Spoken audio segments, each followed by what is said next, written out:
118 until 132. Okay, of the evidence text, yeah. Okay, so someone have recorded this discussion. Okay, that's good. Okay, so in case those are unable to listen or I'm going too fast, too slow, you can tune again, play again this record. Okay, how many? Okay, regardless how many time, until you understand. And for those who are unable to surf our internet, the internet for today lah, discussion, you can surf it later. Okay. So we need to discuss about what is privileges. What is the privileges? Privileges is something, is a special treatment being given to you. You can regard it as something which is a protection also. Okay, being given is something, it's like an umbrella. It safeguard, okay, certain individual from certain kind of things lah, whatever it is. So in law, we also have privileges. Okay, immunity. Okay, you can regard it as an immunity. A person is immune from something. So when we talk about evidence, how you relate privileges, a person might be immune, protected. Okay, there's no need for him or her to give evidence. Okay, that's how you relate privileges and evidence topic lah. So that would be discussion for this particular topic, chapter 5. Okay. Before we go to privilege, we need to understand who can come to the court and become a witness, because this privileges topic is very much related to witnesses punya topic. So you refer to section 118. Okay. 118 stipulate who can come to the court and become a witness. So basically 118 say that all persons shall be competent to come to the court to testify unless the court consider that they are prevented from understanding the question put to them or from giving rational answer to those questions. Okay, by virtue of tender years, extreme old age, disease, or whether body of mind. So basically, everybody can become a witness. There's no age limit. Even the children can come to court and testify. That's why when we talk about corroboration topics 2 weeks ago, okay, even a child can come to court even though the child is a tender age, okay, young age, okay. So there's no age limit. So semua orang adalah kompeten memberi keterangan, melainkan jika mahkamah berpendapat bahawa mereka tidak memahami soalan-soalan yang dikemukakan kepada mereka atau tidak dapat memberi jawapan-jawapan yang rasional kepada soalan-soalan itu kerana umurnya mungkin terlalu muda, terlalu tua, ataupun kerana ada penyakit ke sama ada tubuh ataupun otak. Okay, so yang penting orang tu boleh datang, understand the question and give answer. Itu yang paling penting sekali. Okay, so ada orang tanya soalan sama ada autism ke, sindrom Down ke, those are having a syndrome Down ke apa syndrome Down ke. Okay, so if a person can still understand the question and give answer, why not? Okay. Okay. Kalau mereka tak boleh faham soalan dan bagi jawapan, then no need lah. Okay, for them to come to the court. So we are now touching on the witnesses part lah. If you recall, section 3 define evidence includes documents and evidence, witness. Okay, so we have discussed about documentary evidence last February and March before PKP.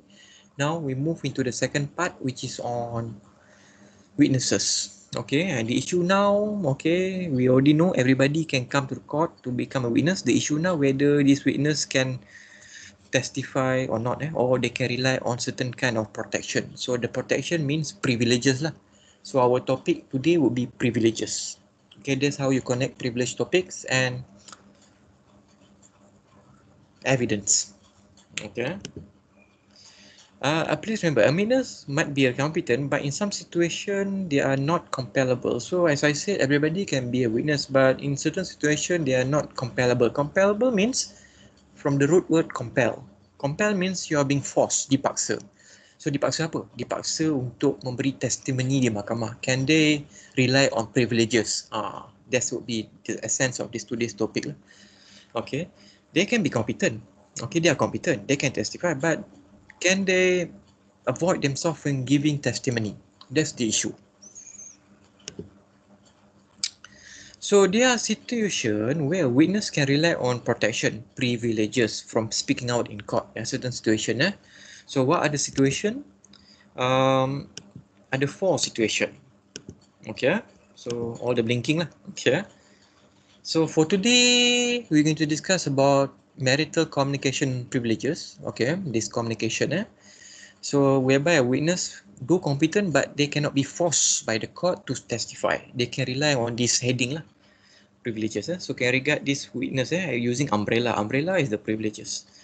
Then there will be a legal professional privileges. What is that? Okay, then we also have a state, crown, executive, public interest immunity privilege. And last not least will be privilege against self-incrimination. So all these things we're going to focus one by one. Okay, for this week we cover privilege, marital communication privilege. So we're going to take 1 month to finish this chapter alone lah. One by one. We cannot cover everything today because one privilege will cost more than 50 slides. Okay, it's a lot. So we better go slowly lah. Okay, we go little one by one. Okay, slow. Okay, to make things more understandable for you and me. Okay, so for today we discuss about apa tu marital communication privilege ya. So perlindungan terhadap komunikasi dalam tempoh perkahwinan ya. So I put in the comma there communication. Okay, so it means something lah. Marital communication privilege. Okay, it means something. Okay, what something we will discuss after this. What is a marital communication privilege? Okay, it's a legal right given to husband and wife lah who are legally married to refuse to answer any question or to testify in court with regard to any confidential statement made between each other, husband and wife, whether oral or written. Okay. During the framework of their marriage. Their marital privilege is exception to the general rule that all evidence are admissible. No. There are certain admissible which cannot be tendered in court. Okay, it's protected under the heading of this privilege. Okay. And marital communication privilege is a right that only given to a legally married people lah in the court. Nowadays, okay, the court need to know lah whether these people are legally married or not. Okay, this right is not being given to those claim to be those who are living together ke, partners living together. Okay, or sham marriage, false marriage, not recognized marriage, LBGT ke, or kahwin kat Siam ke. Okay, whereby the sijil nikah is not properly recognized ke. Cannot lah. And moreover, the communication must take place during the marriage itself. It's not protecting communication which is made before marriage or after marriage. Okay, engagement process ke tak cover lah. Or during divorce ke lagi lah tak cover. So take note of that. Okay. And the privilege also cannot be claimed in certain situations, such as where one spouse is subject to prosecution for crimes committed each other lah, or committed against their own children in case domestic violence. So kalau court ask them to testify in court, they must testify in case of domestic violence lah. Okay, they cannot rely on this privilege. In addition, kalau if the communication made in the presence of any third party lah, beside children, so you cannot rely on the privilege also. The privilege will gone. Okay, so third party means anybody lah. You make a communication in front of neighbor ke, in front of your lecturer ke, or anybody third party. Okay. Itu the third party. So question, why the law allow this kind of privilege or protection to be given? Logic and common sense is to protect the integrity, the sanctity of marriage, not integrity, the sanctity of marriage. So whatever being committed between husband and wife, they will protect it lah. Hi Faiz, how are you Faiz? Potong rambut Faiz? Alhamdulillah. Nampak handsome.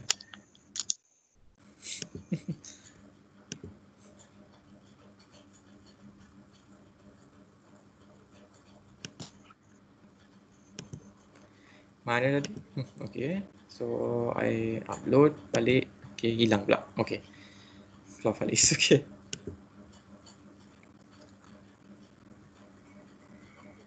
Okay. Sorry.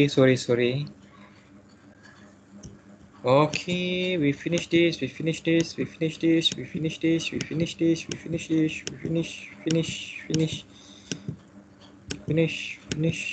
Slide. Okay, now we move to this. Okay. Marital communication privilege. Okay, syarat-syarat marital. Okay, why the law allow this kind of privilege or protection to be given is to protect the sanctity of the marriage lah. Okay, itu dia. This protect sanctity of the marriage so that whatever being communicated confidentially between husband and wife will not be revealed. Okay, in the open court lah. Okay, will be protected forever. And it's to avoid from this husband and wife become to have dispute among themselves later on if they go back from court. Okay, so marital communication privilege, okay, there are only two sections involved. One is section 120, another one is section 122. Okay, so we refer one by one first, 120, okay. 120 said clearly, okay, in all civil proceeding, the parties to the suit, okay, the husband or the wife shall be competent witness.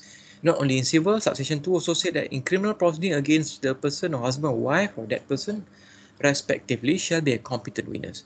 So in other words, this section 120 said that both husband and wife are competent witness lah. When they're being summoned to the court to testify, they must testify. If they refuse to testify, they be held contempt of court, menghina mahkamah. Unless if they can rely on section 122. As I said, 120 read together with 122. Okay. 122 talk about the privileges lah. Okay, if they're able to argue to the court that they deserve to rely on the privileges, then the court cannot force them to testify. If they fail to fulfill all the requirement provided under section 122, then they must testify. They are competent witness. Okay, so dalam bahasa Melayu, dalam semua prosiding civil, pihak-pihak dalam guaman itu atau suami atau isteri kepada mana-mana pihak dalam guaman itu adalah saksi berwibawa, competent. Okay, dalam prosiding jenayah, terhadap mana-mana orang, suami atau isteri orang itu masing-masing adalah saksi berwibawa juga. Okay, so the principle of this section 120 ni, 120, deals with the competence of the witness in civil and criminal proceeding. Both husband and wife are both competent. Okay. Okay, we know they are competent. Okay, the issue now whether both husband and wife can be compelled to come to the court testify. That's related to section 122. Okay. 122 talk about the privilege lah. Okay, so we need to refer on several cases before we go into section 122. The number one case would be Gaus bin Haji Kadir Mustan against R. 1946, Malayan Law Journal 36. So what happened was, in the case, you can see the photo there is involving kidnapping of a lady, okay, by a guy. Okay, this guy would like to get married with this lady. This lady happened to be a 16 years old, okay, underage. So he met the father of the lady. The father refused lah. He said the daughter is very young. But the men are not happy. So the man discussed with the lady, underage lady, that okay, they plan to elope lah. Elope means kahwin lari. Okay, so one day, okay, the guy okay went to the house and kidnapped the lady. They run away lah, not kidnap per se lah. Okay, since the lady also would like to get married with this guy.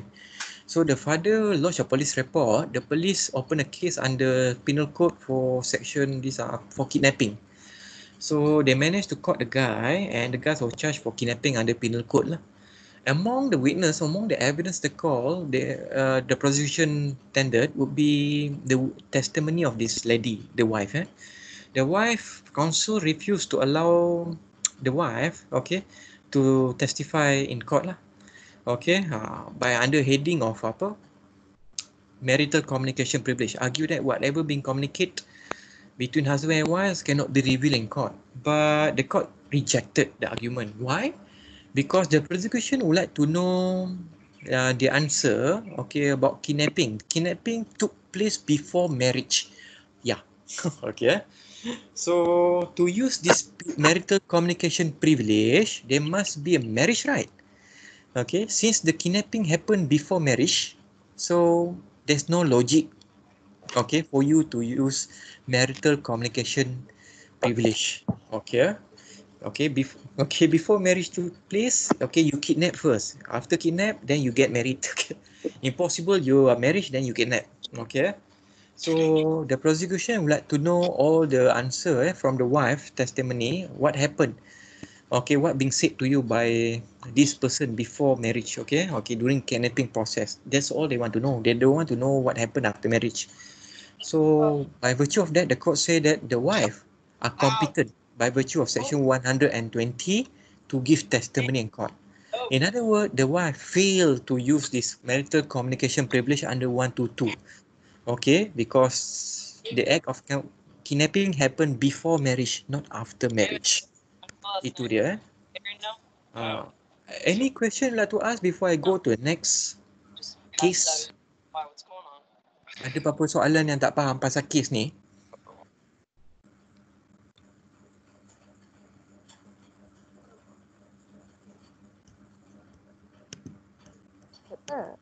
Ya. Doktor kata tadi tak ada kidnap sebab girl tu bagi consent. Sebenarnya boleh tak nak prosecute bawah kidnap? Apa? Tak ada kidnap?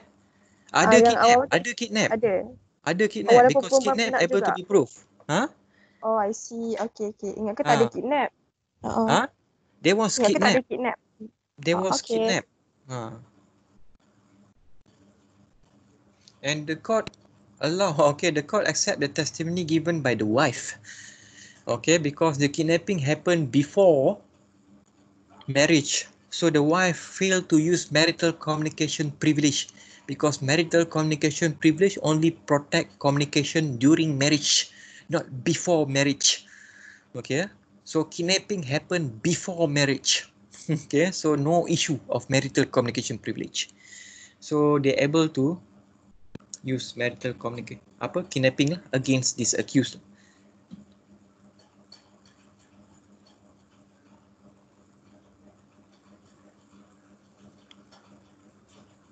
Any question you'd like to ask?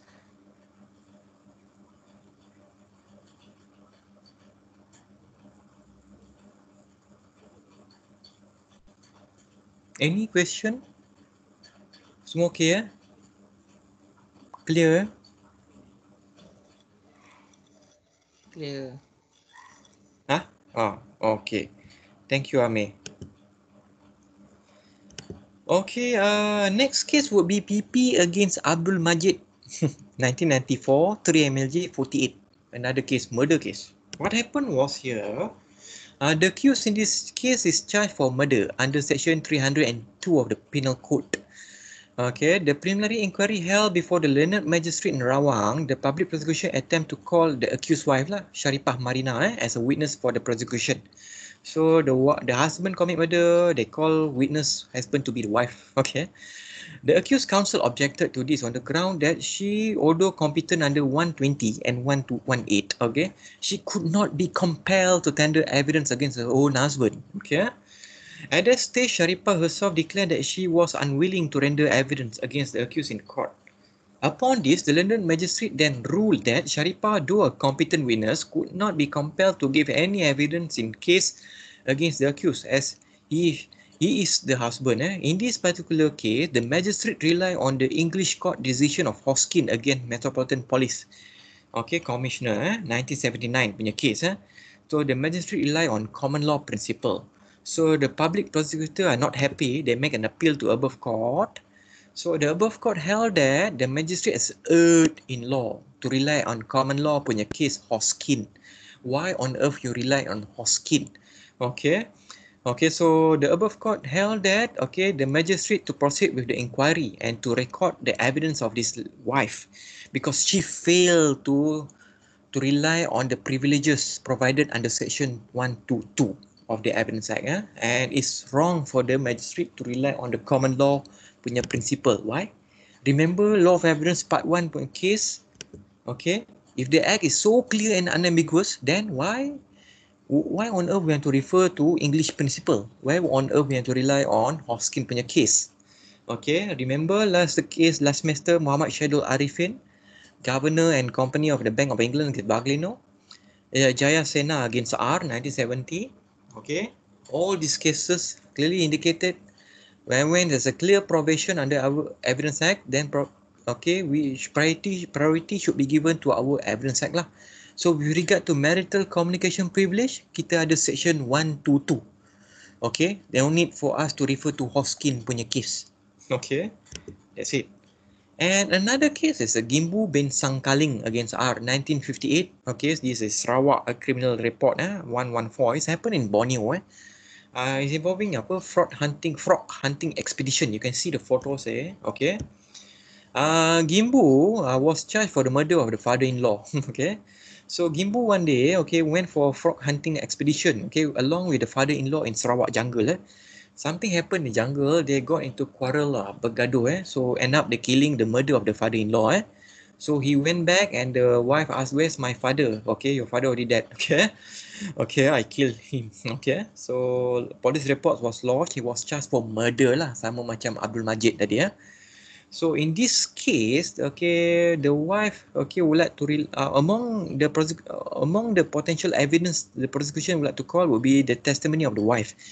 The wife counsel would like to rely on these privileges, but they fail to do so lah.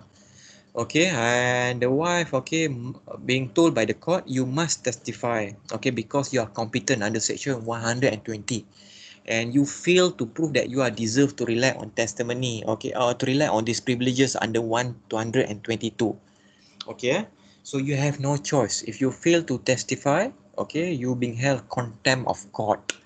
Okay, so same judgment like PP against Abdul Majid tadi lah. They fail to prove to the court that they deserve on rely on these privileges under 122, so they have no option. They are being regarded as a competent witness under 120.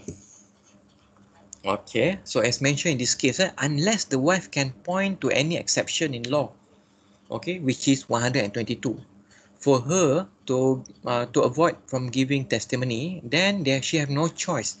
She must testify in court. But okay. You refer to section 122.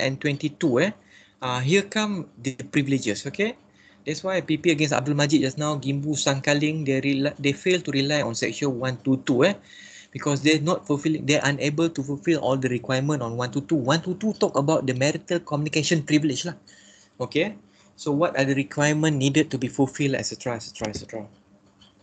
Okay, 122 said that no person who is or has been married shall be compelled to disclose any communication made to him during marriage by any person. Okay, no shall be permitted to disclose any such communication unless the person who made it or representative in interest consent to it. So you cannot disclose whatever being conveyed to you, communicate to you, okay, unless there's a permission being given to you, consent. Okay. Tiada seorang pun yang berkahwin atau telah berkahwin boleh dipaksa untuk mendedahkan apa-apa komunikasi yang telah dibuat kepadanya. Okey, dengannya dia kahwin, okey, dan tidak dibenarkan untuk mendedahkan apa-apa komunikasi sembarangan, melainkan jika orang yang telah membuat komunikasi itu atau wakilnya dari segi kepentingan mengizinkannya lah. So kalau ada keizinan baru boleh, tak ada keizinan tak boleh. So under this marital communication, okay, you must prove two things. Okay, it's only apply to communication, marital communication privilege, and such communication must be made during marriage. Okay, so communication and during marriage. Okay, so if you fulfill this requirement, you can rely. If you are unable to fulfill this requirement, then cannot lah. A good case to highlight this would be a case of Lim Lai Hock against PP, 1995, 1 Singapore Law Report, page 238. Okay, you can see the photo there is involving ayam ladang penatasan ayam, egg hatchery farm, a murder. A murder took place in egg hatchery farm in Singapore. Okay, Lim Lai Hock is the owner of an egg hatchery farm in Singapore. He opened a farm and few workers there lah. So one morning, he got a quarrel with his own employee lah, bergaduh, which end up with the killing of the employee. So the employer killed the employee. Okay. So after killing took place, he went back to his house. Okay, the wife noticed. Lim Lai Hock punya wife noticed. The husband behavior such a change, the mood also changes, the face become very sad, remorse. Not only that, the wife also noticed that there's a blood stain on the shirt of the husband, Lim Lai Hock. And when asked question, Lim Lai Hock just keeps silent. Okay. Later on, after a few days, Lim Lai Hock confessed, communicate to the wife, said that he killed someone in the egg hatchery farm lah. Okay, so a police report was lodged, okay, and police investigation carried out, and Lim Lai Ho was charged for murder, 302 And among the evidence they tried to put forward by prosecution would be the testimony of the wife lah. Okay, the wife, the prosecution asked two questions. Okay, one with regard to the confession made by Lim Lai Ho to the wife. Another one is something about the behavior, the conduct, the demeanor, okay, of the husband after the incident took place. And the wife counsel object lah to this kind of question, said that the wife is protected under marital communication privilege. Okay, but the court rejected the argument lah. Well, okay, for the first part with regard to the communication to, okay, the whatever being confessed by the wife, by the husband to the wife, is that one is being accepted because communication, confession. Okay, but with regard to the second issue, conduct, behavior, demeanor, personality, okay, what happened, okay, how she observed the husband behavior after the incident, that one is not protected under 122. Why? Because 122 only protect communication. Okay, it does not protect conduct, behavior, demeanor, attitude whatsoever.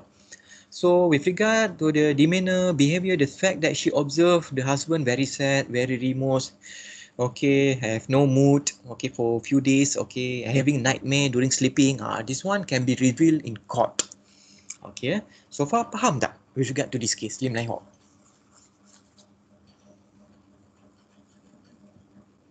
Okay ke? Ada apa-apa soalan? Sir, saya nak tanya. Ya, Faiz. Kalau communication tu tak kira lah kalau dalam phone ke, bahasa isyarat ke, boleh juga? Yes, as long as communication, oral or document, Faiz. Faham, sir. Thank you, sir. You're most welcome. Any more question?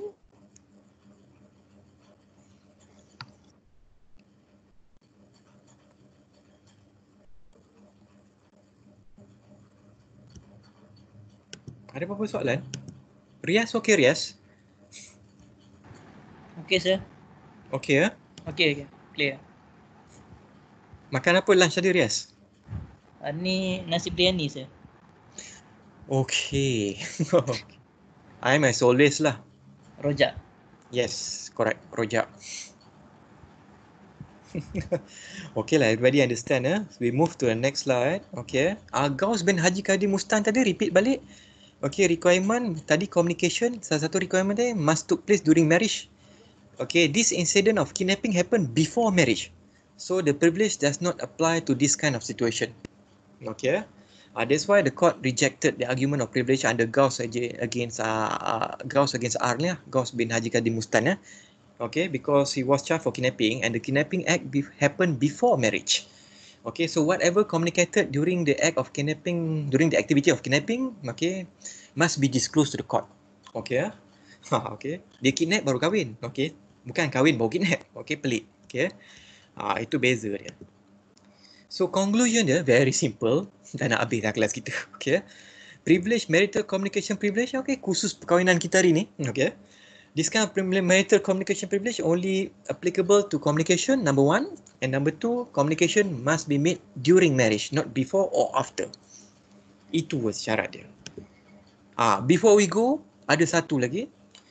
Sometimes people can get confused between communication and conduct. Sometimes they behave one thing, they say one thing by doing certain thing at the same time. So people, it's very hard sometimes for the court to distinguish it. Okay, so in such situation, how if they are unable to distinguish between communication and conduct, okay, the court will regard it as a communication, thus it is protected from being disclosed. This was being held by Mustafa Hussein J in the case of Pardas anak laki Arumugam against PP 1986, once current law journal 661. Okay, so in case people get confused between communication and conduct, automatically you regard it as a communication. Thus it is protected under 122 lah. Simple as that. Okay, so we finish our marriage course today. Okay, so next week inshallah we discuss another kind of privilege. It's a legal professional privilege. Oh, client solicitor privilege ya. Perlindungan keistimewaan profession undang-undang ya, communication. Okay, that would be related to you and me lah. Okay. So that's about it for today's discussion. Ada apa-apa soalan? Marital communication privilege 120, 122. Doktor, apply untuk both civil and criminal kan? Apply to both civil and criminal.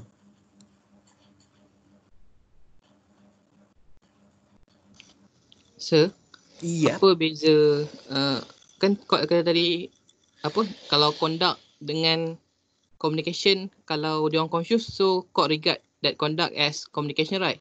Yes, Tapi, if they're confused. apa contoh confused tu sir?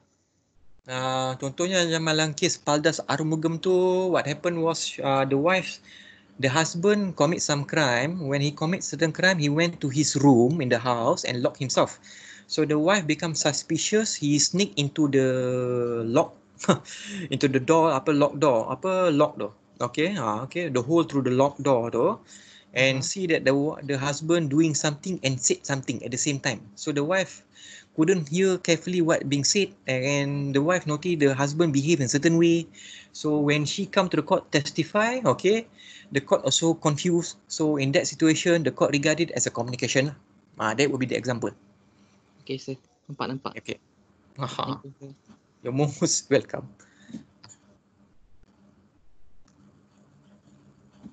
Any question? There are 45 students, okay, today. La.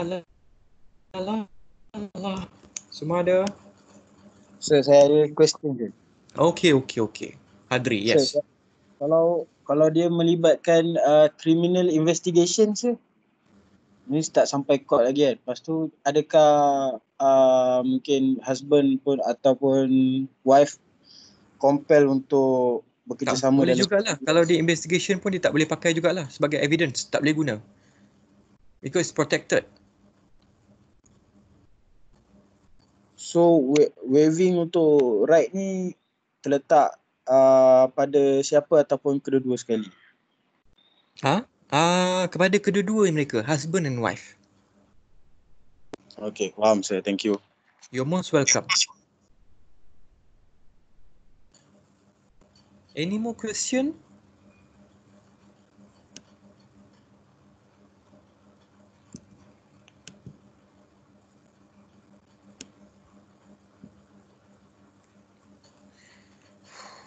Ada apa-apa soalan?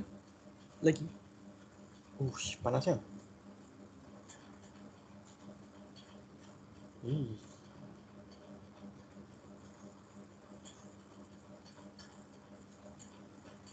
Any more question? Ada apa-apa soalan? Semua okey ke? Ashraf okey ke? Okey sir, okey. Alia Abdul Jalil okey Alia? Okey, sir. Butterworth kan? Betul. Okay. Jauh. Okay. Faiz okey, Faiz Hakim okey? Alhamdulillah, okay sir. Suhaili okey Suhaili? Okey, sir. Alhamdulillah. Okay.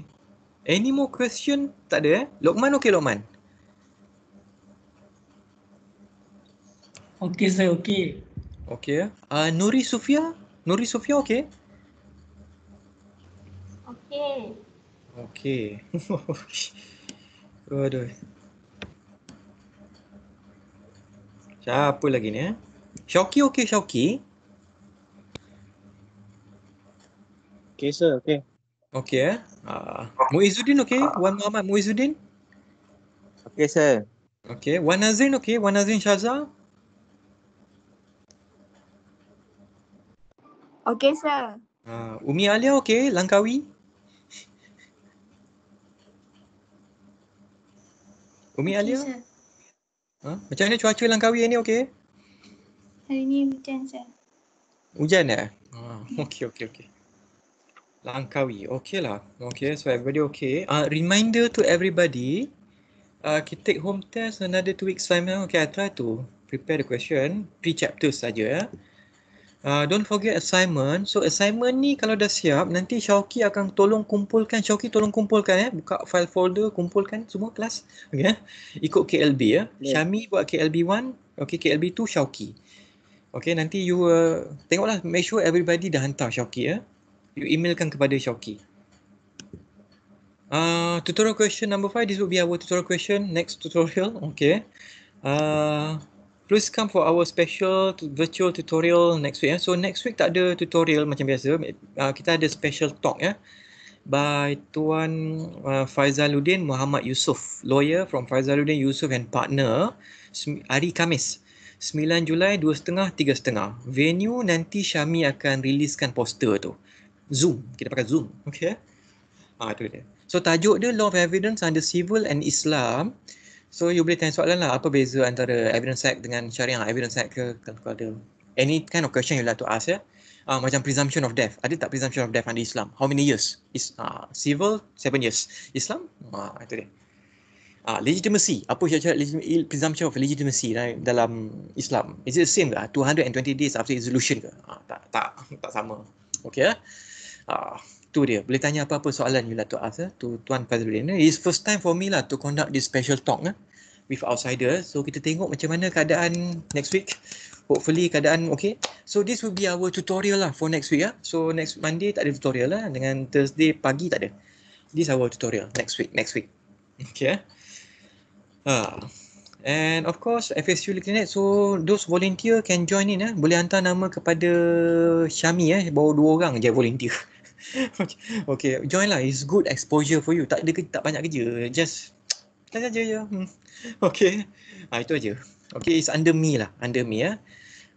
Dr. Nur Suhaida for FIFA student. For me, SMUS punya student. Okay, so hopefully someone can volunteer. Okay. Okay. Okay. Just inform your name. Give your name to Syami. Okay. So I think that's all lah. Okay. Thank you very much for coming, okay, for tuning to our tutorial class virtual, okay. Hope to see everybody for our class and tutorials tomorrow lah, for those who are supposed to come tomorrow, and stay safe, okay. So thank you everybody, thank you, so thank you, okay. Assalamualaikum.